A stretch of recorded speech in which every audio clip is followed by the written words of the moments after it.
কলকাতা। আমরা সবাই এই নামটা জানি ইতিহাস, সাহিত্য আর বিপ্লবের শহর হিসেবে। একদিকে যেমন আছে রবীন্দ্রনাথ ঠাকুরের কবিতা, তেমনি অন্যদিকে ছায়া পড়ে আছে শতাব্দী প্রাচীন এক ভৌতিক অধ্যায়ের। এই শহর জুড়ে ছড়িয়ে আছে এমন কিছু স্থান যেগুলোতে সময় যেন থেমে গেছে। স্থানগুলো এমন যেখানে মানুষ গেলে গায়ে কাটা দেয়, হাওয়া যেন ভারী হয়ে ওঠে।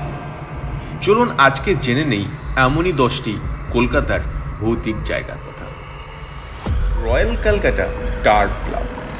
এটি কলকাতার একটি ঐতিহ্যবাহী প্রতিষ্ঠান যা 1847 সালে প্রতিষ্ঠিত হয়েছিল। এটি ভারতের অন্যতম প্রধান ঘোড়দৌড় কেন্দ্র হিসেবে পরিচিত এবং ব্রিটিশ রাজত্বকালে এটি উপমহাদেশের প্রায় সমস্ত রেসকোর্সের নিয়ন্ত্রক সংস্থা ছিল। তবে এর সাথে একটি বিখ্যাত ভৌতিক গল্প জড়িয়ে আছে। গল্পটি 1930-এর দশকের জর্জ উইলিয়ামস ও তার প্রিয় ঘোড়া ফ্রাইডকে কেন্দ্র করে। ফ্রাইড তার ক্যারিয়ারের শুরুতে অনেক প্রতিযোগিতা জিতেছিল, কিন্তু বয়স বাড়ার সাথে সাথে তার পারফরমেন্স কমে যায়। একটি প্রতিযোগিতায় পরাজয়ের পর হতাশাগ্রস্ত উইলিয়ামস নাকি ফ্রাইডকে হত্যা করেছিলেন। এরপর থেকে পূর্ণিমা রাতে কুয়াশাচ্ছন্ন ময়দানে সাদা ঘোড়ার ছায়ামূর্তি দৌড়তে দেখা যায় বলে অনেকেই দাবি করেন। স্থানীয়দের মতে একটি কাহিনী প্রচলিত আছে যে প্রতি মাসের নির্দিষ্ট রাতে ঠিক 3:30টায় এক অদৃশ্য ঘোড়ার গাড়ি মাঠ পেরিয়েছে। National library, Alipur. এই ঐতিহাসিক ভবন ছিল একসময়ের গভর্নর জেনারেল লর্ড মেটকাফের সরকারি বাসভবন। পরবর্তীতে তা রূপান্তরিত হয় ভারতের বৃহত্তম গ্রন্থাগারে। কিন্তু বইয়ের শহর কলকাতার এই জায়গাটি শুধু জ্ঞানের ভাণ্ডার নয়, এটি গা ছমছমে এক রহস্যের কেন্দ্র। গল্প বলে গভর্নর লর্ড মেটকাফের স্ত্রী লেডি মেটকাফ, যিনি পরিচ্ছন্নতার ব্যাপারে ছিলেন খুব কঠোর, মৃত্যুর পরেও তার আত্মা নাকি এই লাইব্রেরির করিডোরে ঘুরে বেড়ায়। গভীর রাতে প্রহরীরা পথচারণার শব্দ শুনতে পায়, যেন কেউ ধীরে ধীরে হেঁটে যাচ্ছে। এমনও আরও অনেক অদ্ভুত ঘটনা আছে এই গ্রন্থাগারের ব্যাপারে। বই নিজের থেকেই পড়ে যায়, বাতাসে কেউ ফিসফিস করে। এসবই লাইব্রেরির অপরিচিত পাঠকদের পরিচয় দেয়। Hastings house, Alipore. এই ভবনটি একসময় ছিল লর্ড ওয়ারিং হেস্টিংয়ের বাসস্থান। আজ এটি কলকাতা বিশ্ববিদ্যালয়ের মহিলা কলেজ। কিন্তু ছাত্রীরা বলে মাঝে মাঝেই তারা শুনতে পায় ঘোড়ার টক বক শব্দ, যেন কেউ ছুটে আসছে। এক রাতে কয়েকজন ছাত্রী বাইরে থেকে ভিতরে আসছিলেন। হঠাৎ তারা দেখতে পান যে দূর থেকে এক ঘোড়াসওয়ার তাদের দিকে দৌড়ে আসছে, কিন্তু কাছাকাছি আসতেই সে মিলিয়ে যায়। বিশ্বাস করা হয় যে হেস্টিংস নিজের মর্যাদা রক্ষায় ইংল্যান্ড থেকে ফেরার পথে মারা যান, কিন্তু তার আত্মা ফিরে আসে এই বাড়িতে। পুতুল বাড়ি, শোভাবাজার। গঙ্গার ধারে দাঁড়িয়ে থাকা এই পুরনো বাড়িটিকে বলা হয় ডল হাউস। বাড়ির ছাদ, বারান্দায়, ব্যালকনিতে পাথরের তৈরি নানা ধরনের পুতুলের অবয়ব সারি সারিভাবে সাজা। অনেকেই দাবি করেন যে বাড়ির পাথরের পুতুলগুলোর চোখ যেন মাঝে মধ্যেই নিজের থেকে নড়ে ওঠে। কেউ কেউ আবার অনুভব করেন এই পুতুলগুলো যেন তাদের দিকেই তাকিয়ে আছে। শোনা যায় ব্রিটিশ আমলে এই বাড়িতে ব্যবসায়ীরা উচ্চবিত্ত নারীদের উপর অত্যাচার করত। নির্যাতিত সেই নারীদের আত্মারা আজও নাকি এই বাড়ির ছাদে ঘোরাফেরা করে। রাতে কেউ গেলে পুতুলগুলো নাকি নিজেদের মতোই নড়ে ওঠে, এমনকি ফিসফিস শব্দও হয়। অনেকেই ভয়ে দোতলায় যেতে সাহস পান না। মধ্যরাতে বাড়ির ভিতর থেকে কান্নার আওয়াজ শোনা যায়। কেউ কেউ বাড়ির ভিতরে হালকা আলো জ্বলে উঠতে দেখেছেন, যেখানে কোনো বিদ্যুতের সংযোগই নেই। Writers building, Bibadibag.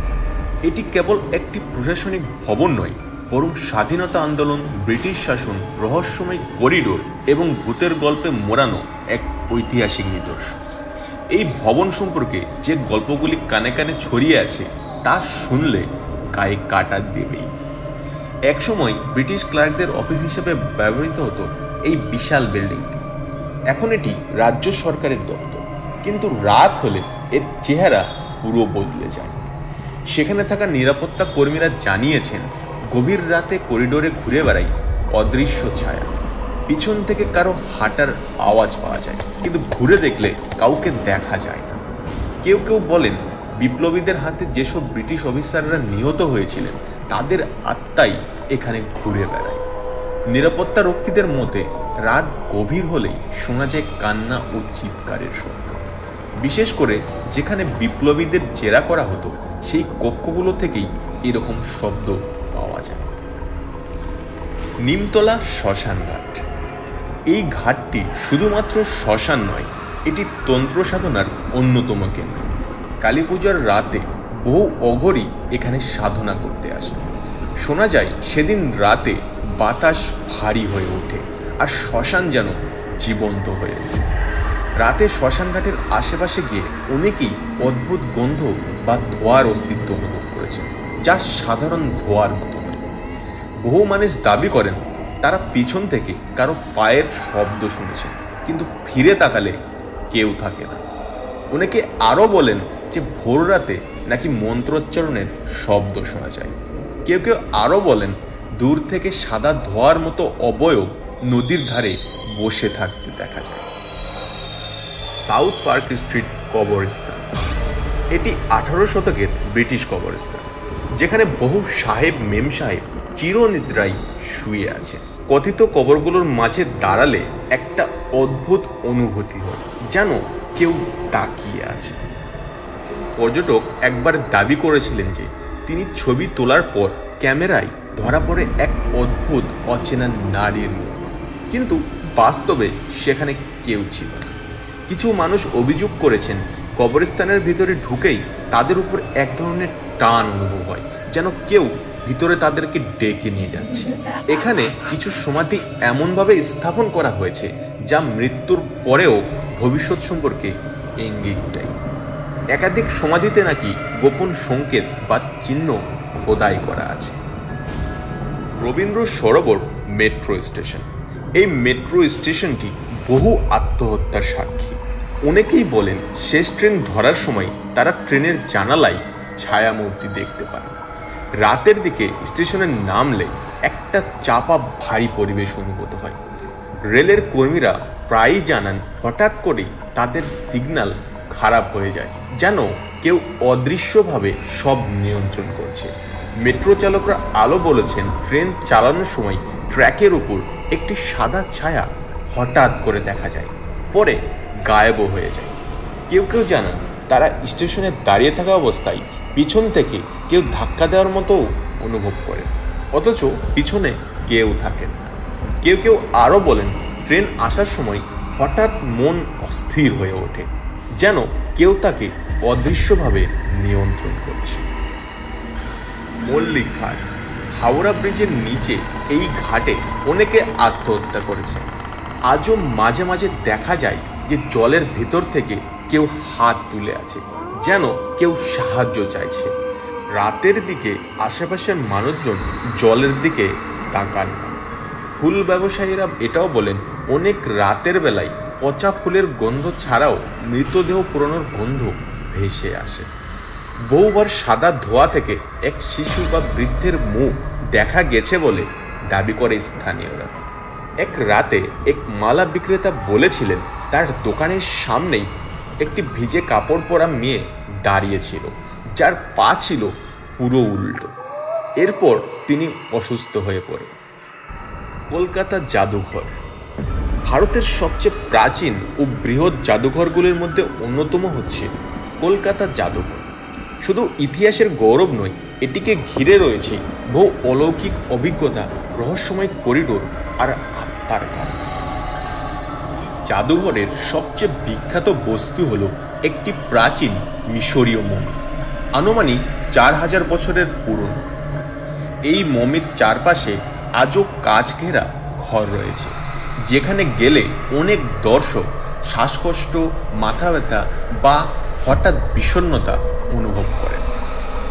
এক রাতে সিকিউরিটি গার্ড দেখেন যে কাচের ভিতর মমির চোখ হঠাৎ খুলে যায়, যা ছিল সিসিটিভিতে ধরা পড়া এক অদ্ভুত ঘটনা, যদিও প্রমাণ নাকি হারিয়ে যায়। জাদুঘরের কিছু করিডোরে রয়েছে পুরনো অন্ধকার গ্যালারি।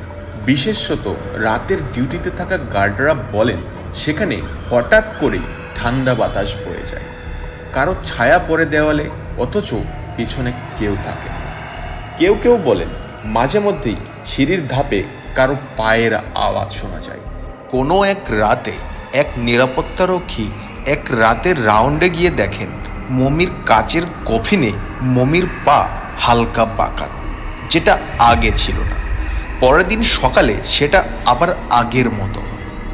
যদিও অনেকে বলেন এটা আলোর প্রতিফলন বা চোখের ভ্রম। অনেক দর্শনার্থী এটাও দাবি করেন যে জাদুঘরের পুরনো ব্রিটিশ ও রাজা মহারাজার ছবিগুলোর দিকে তাকালে মনে হয় চোখ দুটো যেন আপনাকেই তাকিয়ে দেখছে। যেখানেই যান না কেন মনে হবে সেই চোখ দুটো আপনার পিছনে পিছনেই তাকিয়ে চলেছে। এসব ঘটনার জন্য বহু কর্মচারী রাতের শিফট বদলে দেন, কেউ কেউ কাজও ছেড়ে দেন। এগুলো কেবল গুজব না সত্যি, তার উত্তর হয়তো এখনও কারো কাছে নেই। তবে একথা বলাই যায় যে সময়, ইতিহাস আর মানুষের বিশ্বাস সব মিলে কখনো কখনো এমন এক ছায়া তৈরি করে যার থেকে পালানো যায় না। আপনি যদি কোনোদিনও এই জায়গাগুলোর আশেপাশে যান তবে একটু ভালো করে তাকাবেন, হয়তো কেউ আপনার সঙ্গেই হাঁটছে। এই গল্পই শেষ নয়, কারণ কলকাতার অলিগলি আজও অনেক কথা বলার জন্য অপেক্ষা করছে। ভালো লাগলে অবশ্যই সাবস্ক্রাইব করে আমার পাশে থাকবেন।